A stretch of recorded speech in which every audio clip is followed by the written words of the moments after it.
Olá, amigos mamíferos, eu sou Dom Foca e hoje vamos dar continuidade ao nosso quadro sobre história antiga. A guerra entre gregos e persas chega em um de seus momentos decisivos, a Batalha Naval de Salamina. Então se preparem e vamos nessa! O Império Persa havia dado início à invasão do território grego. Sem muita resistência, eles foram subjugando as cidades-estado gregas que estavam em seu caminho. Mas a dominação da Grécia não seria tão fácil quanto os persas imaginavam.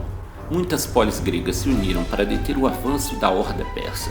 Por terra, os espartanos tentavam contê-los nos desfiladeiros das Termópilas, e nos mares a esquadra ateniense e seus aliados teriam um papel fundamental. Os atenienses eram liderados por Temístocles, que há mais de 10 anos conseguiu convencer os cidadãos da importância de se construir uma esquadra forte, pois ele sabia que a vitória dos gregos sobre os persas na Batalha de Maratona era apenas a primeira de uma série de batalhas que se seguiriam. Seus navios de guerra, conhecidos como triremes por possuírem 3 andares de remadores, era o que havia de melhor no que diz respeito a navios de guerra. A esquadra de início daria cobertura aos espartanos, que lutavam em terra, impedindo que a marinha persa desembarcasse suas tropas na retaguarda dos gregos que lutavam nas Termópilas. Porém, após a queda de Leônidas e seus 300, Temístocles ordenou que a esquadra retornasse a Atenas. Após ultrapassar o bloqueio espartano, o exército persa seguiu conquistando cidade após cidade, até chegar às portas de Atenas. A cidade havia sido quase que completamente evacuada, pois sabiam que aquele que permanecesse na cidade estaria assinando sua sentença de morte. Xerxes invadiu a cidade, pilhando tudo o que podia e destruindo tudo o que restava. Ele havia cumprido o desejo de seu pai de transformar Atenas em cinzas. Mas sua vitória ainda não era completa. A marinha ateniense não havia sido derrotada. A esquadra estava atracada no Estreito de Salamina, que ficava próximo a Atenas. Temístocles se encontrava em uma situação difícil. Ele estava em desvantagem de 2 barcos para 1 com relação aos persas. Apesar dos gregos terem barcos modernos, a esquadra persa era formada por experientes marinheiros fenícios e egípcios. A vitória parecia impossível. Mas Temístocles há muito vinha estudando as estratégias persas e percebeu que eles sempre preferiam evitar confrontos diretos e difíceis. Estavam sempre propensos a facilitar seu caminho por meio de traições. Assim foi em Mileto e nas Termópilas, e por que não seria diferente em Salamina? Mas dessa vez Temístocles iria usar a traição a seu favor. Ele envia seu servo de confiança em uma missão para enganar Xerxes. O grego se passa por traidor e diz ter uma informação valiosa aos persas, que seria partilhada em troca de uma recompensa. Os persas ficam curiosos em saber o que o traidor tinha a dizer. Ele entrega o lugar onde está escondida a esquadra grega e diz que as tropas se encontram desorganizadas e desesperadas, próximas de desertar.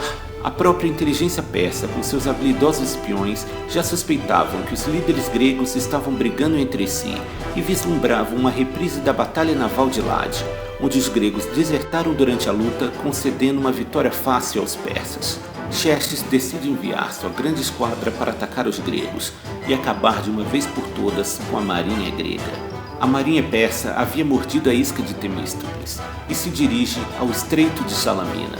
Ao entrarem no estreito, os navios persas se surpreenderam. O que deveria ser um inimigo desorganizado era, na verdade, um adversário em formação de batalha e motivado para defender sua terra. Assim como na Batalha das Termópilas, o Estreito de Salamina neutralizava a vantagem numérica das embarcações persas, pois não havia muito espaço para manobrar. A batalha tem início. Os gregos agridem os navios persas com seus arietes de bronze. Muitos navios persas vão direto para o fundo. Aqueles que resistiam ao impacto eram abordados e tinham início um combate corpo a corpo nos decks dos navios. As embarcações gregas eram mais manobráveis e por isso eles conseguem começar a fechar o cerco sobre os persas. Apesar dos persas terem muitos navios, eles ficaram congestionados, passando a trombar uns nos outros, causando danos em seus próprios navios. Xerxes via tudo o que acontecia de um trono colocado no alto de uma encosta. Ele não conseguia acreditar no que estava acontecendo. Os navios de guerra persa estavam sendo afundados um a um. Milhares de soldados estavam se afogando nas águas, ou lutando por suas vidas entre os navios. Os persas que conseguiam nadar até a praia não tinham mais sorte que os que se afogavam, pois na orla, hóplitas gregos estavam prontos para executar aqueles que nadaram apenas para morrer na praia. A derrota persa se tornou evidente após a perda de um terço de sua esquadra. Assim, o almirante dá o toque de retirada. A vitória grega foi decisiva. Agora, Temístocles e seus navios dominavam os mares da Grécia.